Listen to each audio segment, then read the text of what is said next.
Comment le cinéma est-il traversé par les questions écologiques? Et comment le film peut-il permettre de saisir les récits dans lesquels nous sommes pris?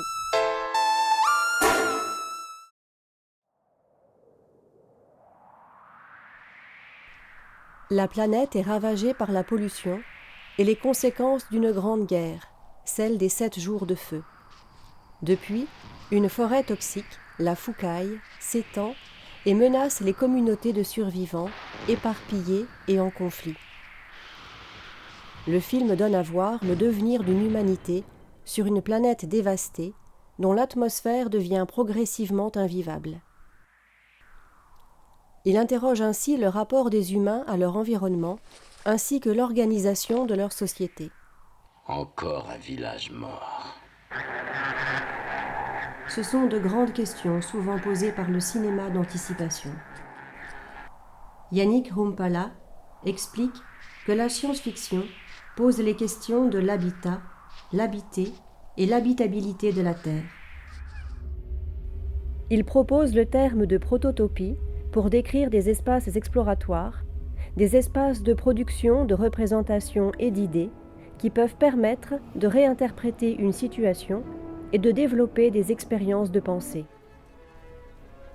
Le cinéma est donc un laboratoire dans lequel un film manipule des variables. Et si, dans le futur, la population se réfugiait en permanence dans un monde virtuel pour supporter ces conditions de vie? Et si, suite aux excès d'une civilisation techno-scientifique, la vie sur Terre avait contraint les survivants à se retrancher dans un train en perpétuel mouvement? Et si le futur était confronté à la surpopulation et au manque de ressources? Et si la forêt libérait des spores toxiques? Où que j'aille, le spectacle est le même. Guerre et famine, une ombre sinistre plane sur la terre. Dans l'univers du film Nausicaa, les humains sont divisés en plusieurs communautés, dont certaines sont en conflit. Ils luttent à la fois contre la forêt toxique et les insectes, mais aussi entre eux. Un certain équilibre règne dans la vallée du vent. Le village semble être par ailleurs relativement épargné par la forêt toxique. Il pourrait s'agir là d'une forme d'utopie communautaire. La vallée du vent est entourée de montagnes et bordée par la mer. Elle paraît donc physiquement isolée et protégée des autres. Au cinéma, de nombreuses communautés se forment autour de ressources à protéger ou à défendre. We few, the rich, the powerful, the clever, cut ourselves off to guard the knowledge and treasures of civilization as the world plunged into a dark age. Pour Raphaël Colson, même si des communautés fonctionnent bien, elles seront entourées de masses dépourvues de tout. Pour lui, le futur est donc nécessairement un futur commun. C'est un élément pointé du doigt par Hayao Miyazaki. Dans ses films, les communautés finissent toujours par devoir se confronter aux autres groupes qui provoquent leur changement ou leur disparition, les deux étant pour lui des processus inévitables. Cette forêt est perdue. Il n'y a hélas plus rien d'autre à faire que de la brûler. Plus nous tarderons, plus la Foucaille envahira notre vallée jusqu'à l'engloutir. Tu ne vois pas d'autre solution? Cette forêt protège notre réservoir d'eau de la pollution depuis plus de 300 ans. Maudit Tolmec, si seulement ils étaient restés chez eux. Le cinéma fait émerger deux figures, celle de l'ancien, souvent un survivant, et celle de l'héritier. Les survivants transmettent les histoires du passé, alors que les héritiers sont disruptifs. Nausicaa, mon enfant, comment est-il possible que tu ne le saches pas? La réponse est tissée sur cette tapisserie accrochée au mur. Mes yeux ne peuvent plus la voir, mais je me rappelle chaque détail. Regarde le personnage qui se trouve en haut à gauche. Ici, le mythe est tissé dans la trame d'une tapisserie, mais au cinéma, pour transmettre le récit, le livre, constitué en archives, tient généralement une place centrale. Do you know how many books were published in this country once upon a time, when there was paper and power and presses that worked? Je pense qu'il faut les sauver. La production de papier devient donc un enjeu. Et je ne vous parle pas de la pénurie de papier. C'est parfois aussi le théâtre qui joue ce rôle de transmission. Ou encore le film. People save film fragments, they could. Like seed banks. Of course, the seed banks were useless without a living earth to plant them in. These we could plant.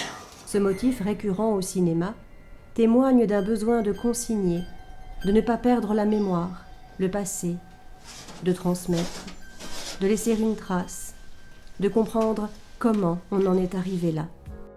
Cette question récurrente dans les films dévoile un sentiment de sidération et de perte de contrôle.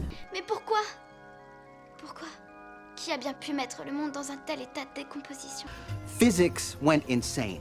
The world went insane overnight, and nobody knows why.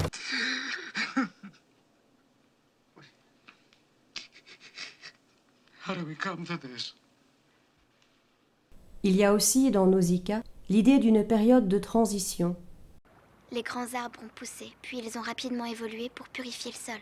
Ils filtrent et neutralisent la pollution créée par l'homme. Les racines absorbent les toxines, les transforment en purs cristaux. Puis l'arbre meurt et se transforme lui-même en sable. C'est de cette manière-là que ces grottes souterraines se sont formées. Et les insectes mutants sont en quelque sorte les gardiens du temple. Si ce que tu dis est juste, le seul avenir de l'humanité serait l'extinction.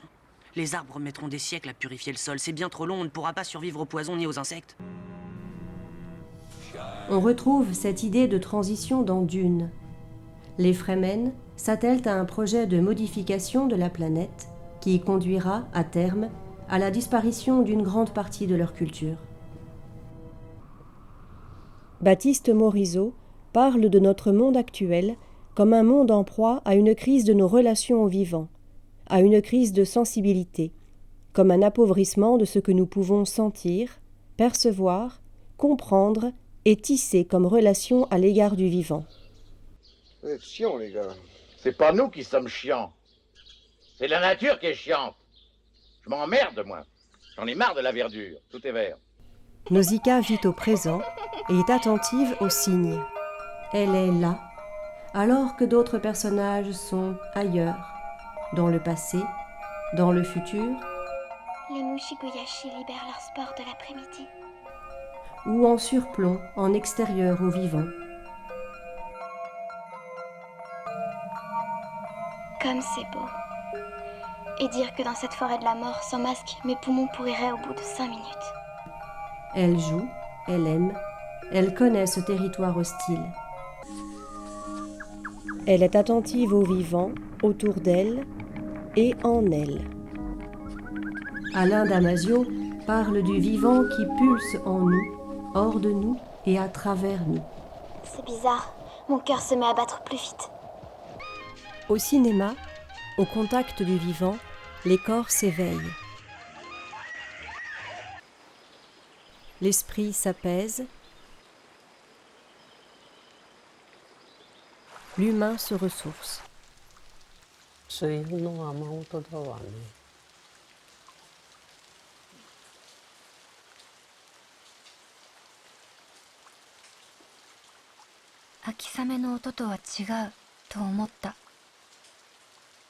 L'expérience de la nature est l'occasion de changer de cadre, de quitter le temps du chronos pour vivre le temps du ressenti et de la rencontre, ou celui des cycles. Pour Baptiste Morisot, la disponibilité et la sensibilité au vivant, ces arts de l'attention, sont politiques, car ils amènent à reconsidérer le seuil de ce qui mérite d'être considéré, le seuil de ce qui est tolérable ou non. Nausicaa est en mission diplomatique. Elle pourrait être ce que Baptiste Morisot nomme une diplomate des relations. Elle ne défend pas un camp en particulier, mais touchée par les rencontres, elle se place au milieu, au service des interdépendances. Elle cherche à comprendre, à interpréter, à traduire. Elle tente d'entrer en contact et de communiquer.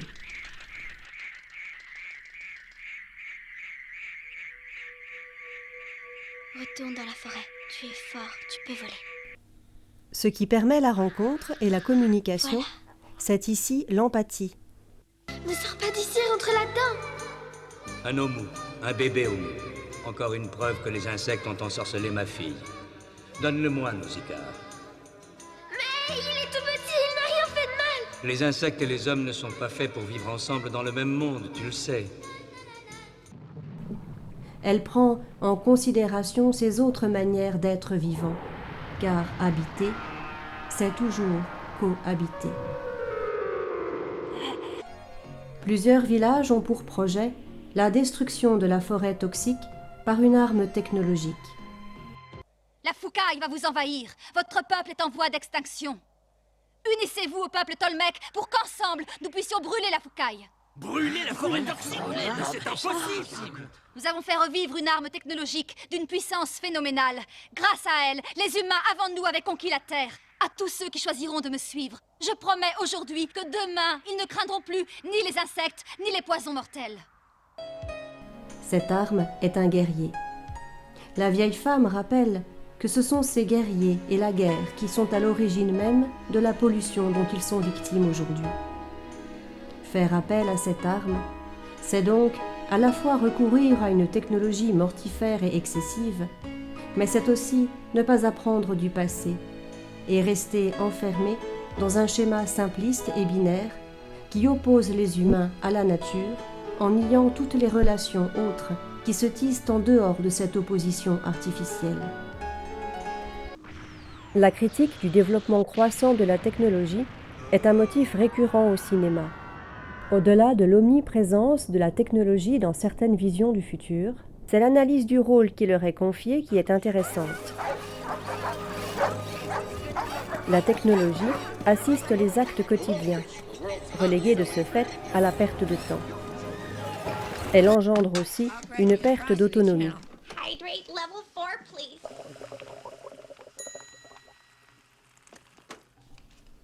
Elle sert à la communication et conduit souvent à une société sans contact direct. La technologie est aussi un outil de surveillance. Elle sert à l'exercice des forces policières et du pouvoir.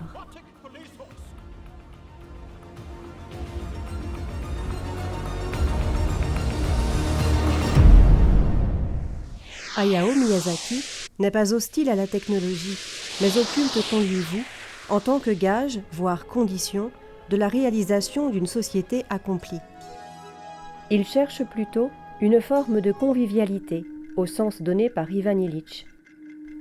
Pour éviter la contre-productivité des outils et des institutions, celui-ci propose la notion de convivialité, qui vise l'autonomie, en opposition à la complexification et la spécification croissante qui engendrent l'aliénation. Ce concept peut aider à repenser l'idée d'un avenir plus sobre sur les plans énergétiques et matériels, qui ne serait plus synonyme de privation et de régression, mais qui serait un monde plus juste et plus serein.